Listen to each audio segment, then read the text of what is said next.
네, 그 앞서 질의에 대한 답을 하시는 걸 보니까 그 김민아 씨를 섭외한 문제에 대해서 그 당시에는 트럼프 선출 과정을 알기 위한 강연이었다라는 말씀을 계속 반복적으로 하시더라고요. 네. 그러면 그 이후에 김민아 씨가 부적절한 강사였다는 것은 인정하십니까? 그 이후에 다양한 활동을 하는 것을 이후에 알게 됐고요. 그러니까 이후에 알고 나서는 부적절하다는 걸 인정하시냐고요? 네, 뭐 다시 돌아가서 강사를 재선정한다면은 아마 다른 결정을 했을 수도 있을 것 같습니다. 네. 그런데 이분께서는 서울대 초청 강사였다는 것을 만방에 지금 홍보를 하고 다니시더라고요. 저는 이게 이제 서울대 재학생, 그다음에 졸업생, 그리고 이것을 기획해서 오늘 이른 국감장에서까지 계속 질타를 받으셨던 부총장께도 명예가 실추되는 부분이라고 생각하는데 이 김민아 씨가 내가 서울대에서 초청받아서 강연까지 했다라고 하는 것에 대해서는 유감을 말씀하시겠습니까? 근데 이제 이게 당시의 상황과 그러니까 저희가 결정한 그러니까 제가 게 말하잖아요. 그 이후에 예. 알고 나서 김민아 씨가 문제 인물이라는 걸 알고 나서의 네. 질문을 드린 겁니다. 이후에 이분이 어떻게 하고 활동하고 계신지에 대해서는 자세히는 잘 모르겠습니다만은 그럼 제가 말씀드릴까요? 윤석열 계엄 선포는 대한민국 국회가 중국 공산당 결탁 세력에 침투당했기 때문이다. 이 말에 동의하십니까? 동의하지는 않습니다. 네. 성관이는 선거 부정의 핵심 역할을 해왔다. 이 말에 동의하십니까? 동의하지 않습니다. 네. 바로 그런 인물을 섭외하셨던 겁니다. 네. 예. 부적절한 인물이었다는 거는 인정을 하셨고, 예. 예. 그리고 그 이분께서 서울대에서 초청된 강사라는 사실을 만천하에 계속 홍보하는 것에 대해서는 서울대 부총장 입장으로서는 네. 유감의 뜻을 나타내시는 게 맞을 것 같은데요. 네, 그런 발언을 하셨다면은 그거는 서울대 정신과 제가 갖고 있는 상식적인 내용과 반한다고 생각합니다. 들어가십시오. 학생들의 자살 문제가 뭐 갈수록 심각하다는 건 알고 계실 거고요. 근데 서울대는 정신건강센터도 운영하고 계시고 상담을 받는 대학생활문화원이라는 곳도 이제 운영을 하고 계십니다. 근데 보면은 해가 갈수록 숫자가 계속해서 늘어납니다. 그리고 유소견자의 숫자도 늘어나고요. 문제가 좀 위중하다라고 판단하는 학생들 같은 경우는 이제 전문기관하고 연계를 시키는데 이 숫자도 계속해서 늘고 있습니다. 잘 알고 계시겠죠? 예. 그런데 문제는 학생들이 이제 신청을 하면 상담 대기 기간이 무려 9주에서 12주나 걸립니다. 그 기간에 무슨 일 나겠어요. 그러니까 상담소를 노크하는 것 자체는 스스로가 위험하다고 판단했기 때문에 어렵사리 이제 거기까지 가지 않았겠습니까? 근데 막상 신청을 하고서도 상담을 받기까지 이렇게 오랜 기간이 걸립니다. 이거 어떻게 좀 대책을 세우셔야 되지 않을까요?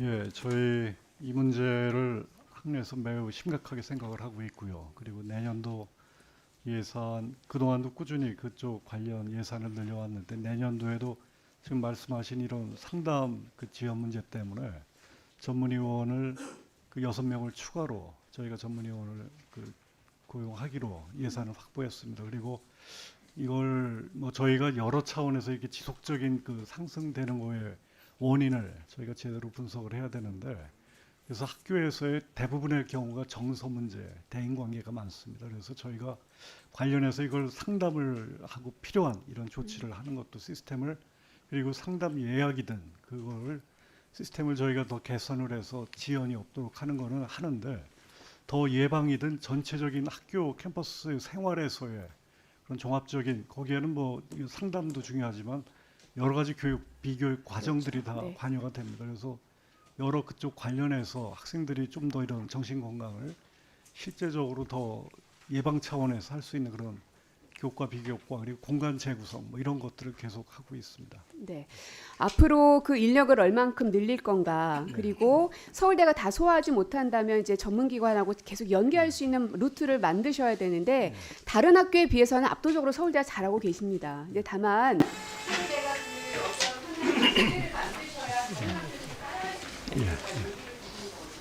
그래서 26년도를 인력을 조금 전에 말씀 주셨지만 이런 전문의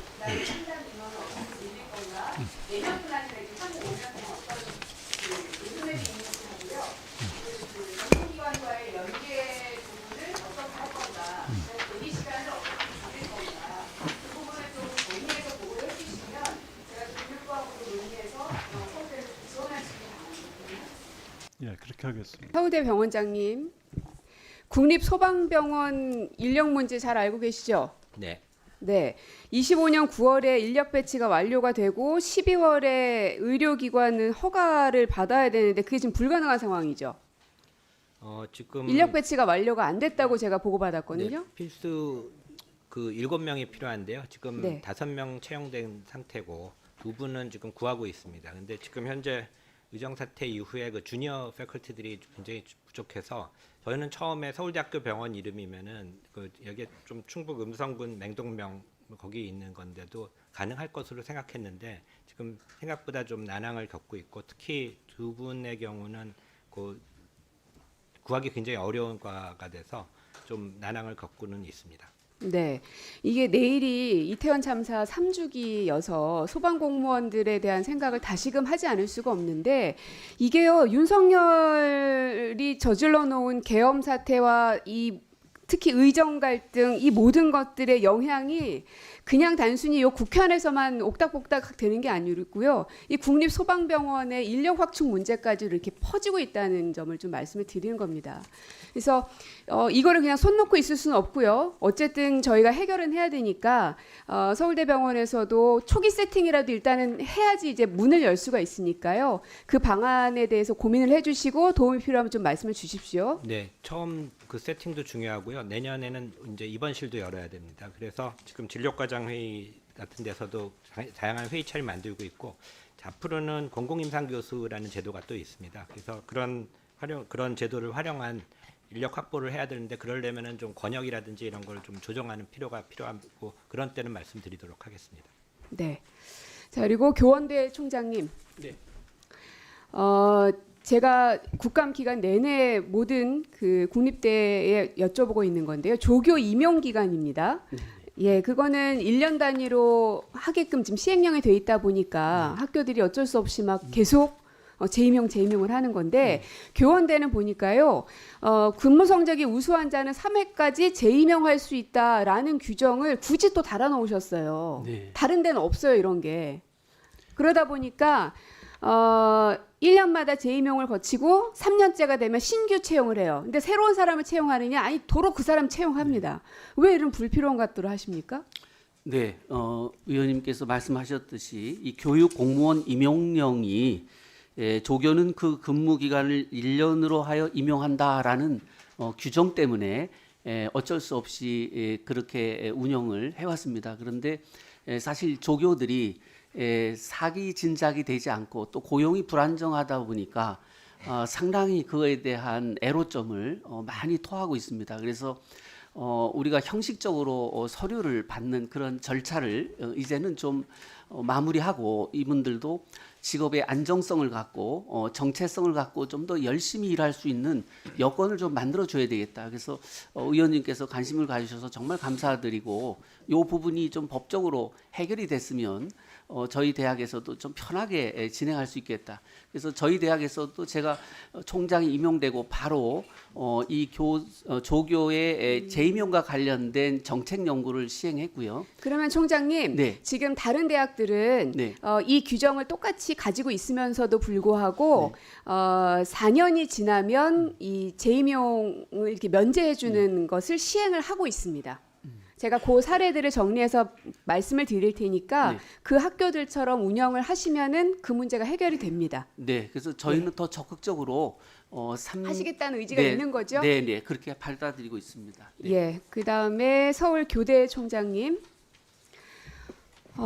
앞서 제가 그 서울대 총장님에게 그 학생들의 마음 건강, 정서 뭐 이런 관리를 위해서 상담센터 전문 인력들 늘려야 된다 뭐 이런 얘기를 쭉 드렸었는데 사실은요 우리가 서희초 사건 이후에 교사들의 이 스트레스가 얼마나 극심한지 너무나 다 잘 알았잖아요. 근데 지금 교육부에서 하는 모든 정책들은 사건이 일어난 이후에 혹은 교사 생활을 하는 그 학교 안에서 어떻게 선생님들을 좀 케어해드릴 수 있을까, 혹은 이 민원을 어떻게 줄여드릴 수 있을까, 이쪽에 지금 포커스가 맞춰져 있는데 그건 그것대로 돌리더라도 교사들이 최초로 교육을 받는 기관이 이런 교원대잖아요. 교대고. 그러면 이 안에서 이 선생님들 예비 교사들이니까 다들 이게 마음 건강이 훨씬 더 두텁게 건강하게 된 상태에서 사회로 나오시게 해야 하는데 지금 보니까 전문 상담원 수가 서울교대는 1명이에요. 교원대는 2명이고요. 근데 이제 서울대는 규모가 크니까 그렇다 쳐더라도 서울대 그래서 사범대 인원수가 비슷하길래 비교를 해봤더니 서울대 같은 경우는 4명을 운영하고 계시거든요. 제가 예, 감사합니다. 예, 제가 답변 드리겠습니다. 예, 맞습니다. 저도 전적으로 동의합니다. 우리 선생님들과 예비 선생님들의 마음 건강, 스트레스 관리가 매우 중요하다고 생각하고요. 저희 서울교대에서는 그 대학생활문화원에서 학생들의 그 어떤 심리적인 상담이나 정신적인 어려움이 있을 때 그렇게 이제 적극적으로 지원을 하기 위해서 대학생활문화원에서 상담 서비스를 이제 제공하고 있고요. 지금 말씀하신 부분은 그 저희 상담 직원은 계약직 포함해서 지금 4분입니다. 4분이서 운영을 하고 있고요. 그리고 기간제 한 명만 보고가 왔는데 예, 저희가 예, 다시 보고 드리겠습니다. 4명으로 저는 알고 있습니다. 그리고 제가 따로 보고 드리겠습니다. 예. 그리고 이제 추가로 저희가 학생들을 위해서 다음 학기부터 특별히 그 커리큘럼에 그 강좌를 개설해서 학생들을 교육 과정 내에서 좀 도울 수 있도록 그렇게 또 마련하고 있습니다. 감사합니다.